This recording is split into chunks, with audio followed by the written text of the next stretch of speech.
How do you gain access to a side seam when you can't even see it because it's covered in lace like this? Well, I'm going to show you how and how to bustle a dress like this, so keep watching. Oh, you don't want me to touch you? Sorry.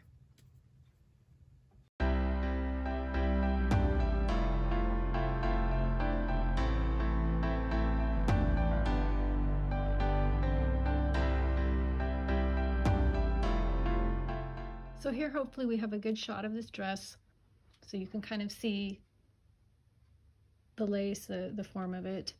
With the pins,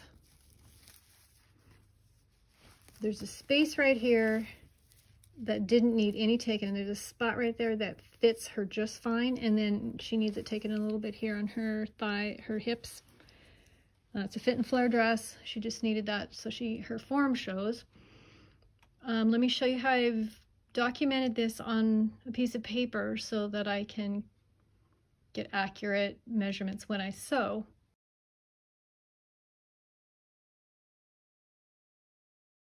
First of all, I measure both sides in the same spot, and then I even out what my pins are because it's not always exactly accurate as I have it pinned.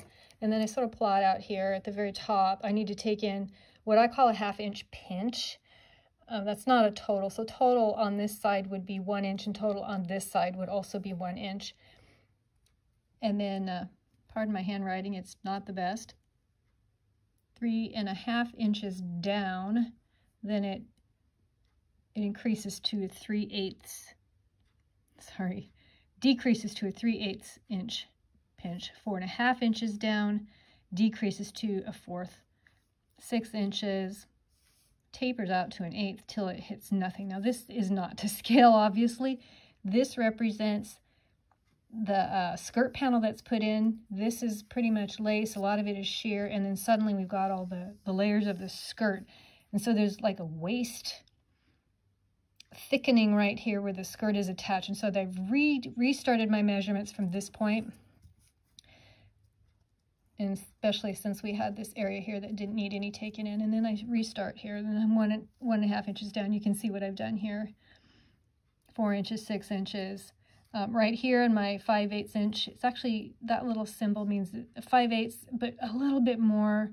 I don't want to write a 1/16, that's just too hard to keep track of, but just a generous 5/8 inch in this area, and then tapering back out. So that's how I plot that out. So I can take the pins out, and I can remove that lace and not have to worry about having markings on the dress.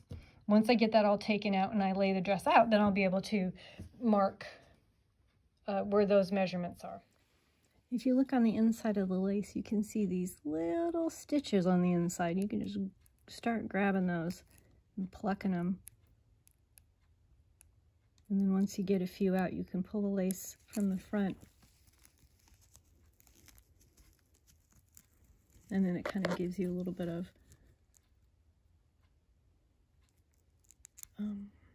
view so you can pluck. Sometimes on bridal dresses, one of the threads that they use is that clear nylon thread. So like they use the regular white thread in either the top or the bottom, and then they use a clear thread in the other. So you just slowly start picking it out. Loosening in that lace, and this is what we're going to do to take all that lace off. You notice I've got the train of the dress in a plastic bag. I just do that to kind of keep the dust off and keep it clean. Keep the other parts of the dress from touching things that might make it dirty. So that's how you start that. I'd like to be able to show you a close-up of how I pull that lace off. I've got it turned to the back. These are the stitches underneath. And you can see that you can grab them.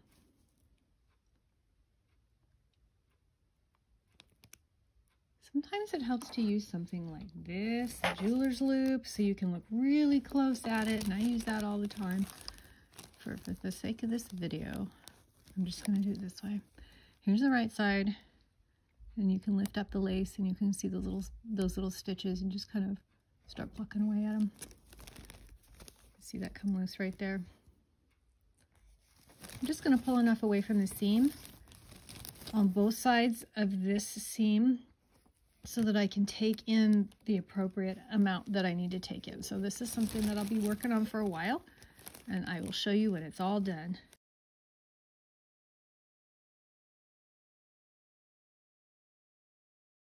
So I'm going to go ahead and take off these hanging loops. I'll reattach them later, but I really want them out of the way right now. There's really no way to leave them on and finish what I'm doing, so they need to come off.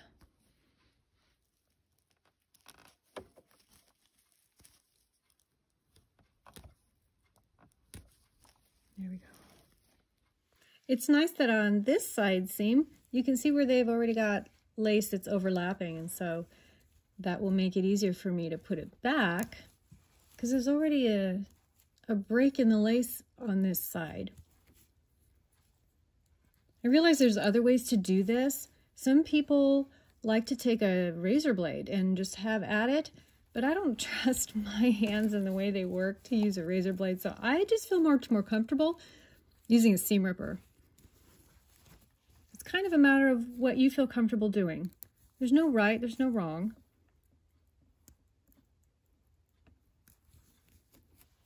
Some people accidentally make little holes in this netting that ends up getting covered up anyway because it doesn't show. I try to be careful and try not to do that. That's my method.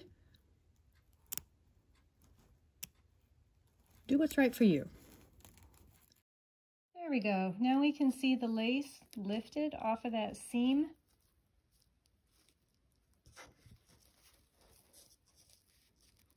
There's 2 layers of this really thin netting, and that seam right there is in between the layers. It's on the inside, and I'm not going to pluck out all of this just so that I can get into this from the inside, which would be preferable for me, but I think with this one I can go ahead and take in what I need to, leaving a little seam on the inside, which I don't like to do, but I think that's pretty much the only way reasonable to do this one.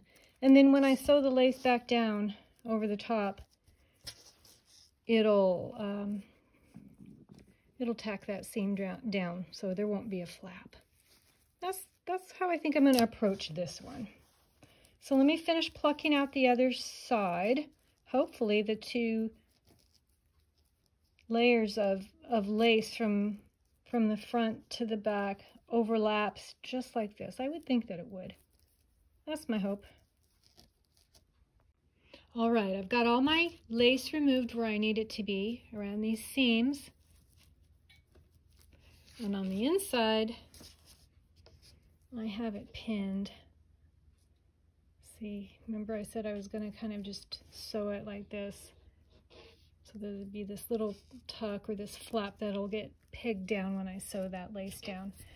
I've got a purple line there as per my diagram. I use, and I love these, let me show you, Frixion. I think they're gel pens.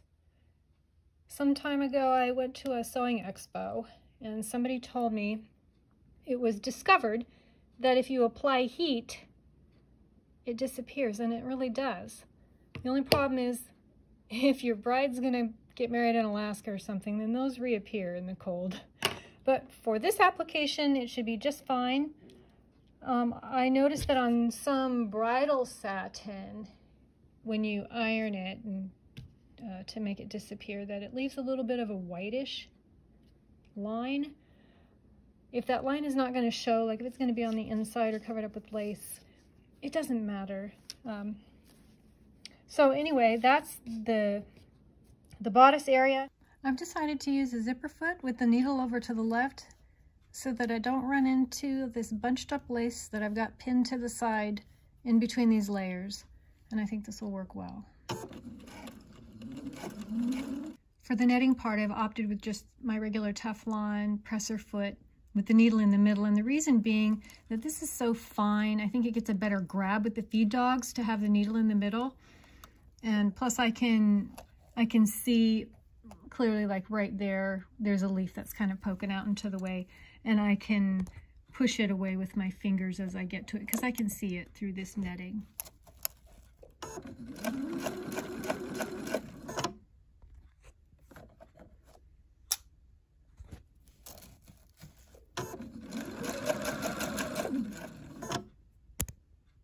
This is what the inside of the bodice looks like sewn.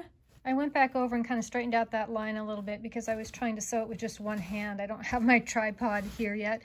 So anyway, I'm going to iron off that purple line and you can see what happens.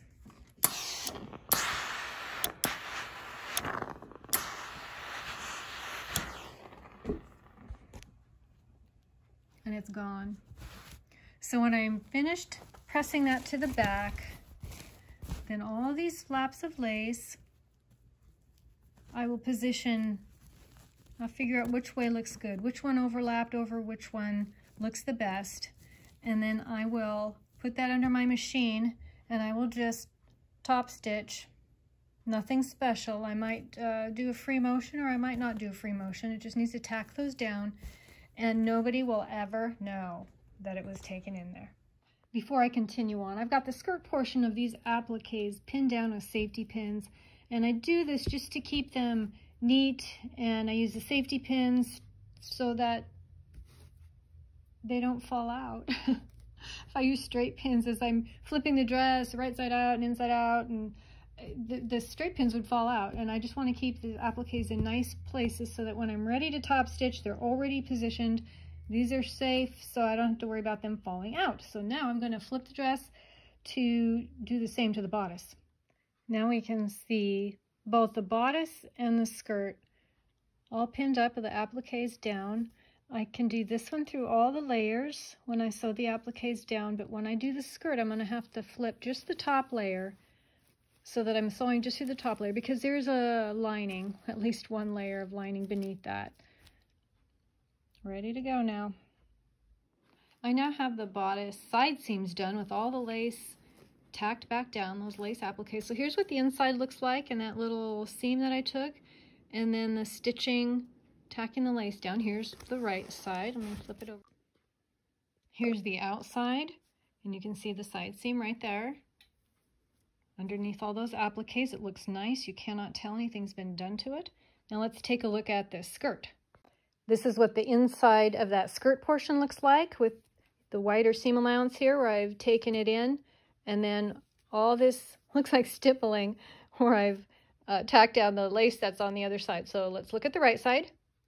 Here's the right side of that skirt where I took in the seam and I top stitched down all those lace appliques and it flows into that bodice side seam. Very nice.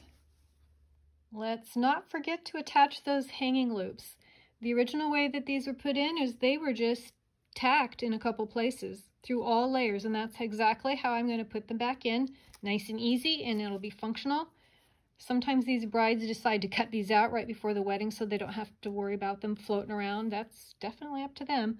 But I'm going to put it back in so that when we hang the dress up on the hanger, it has something to take the support.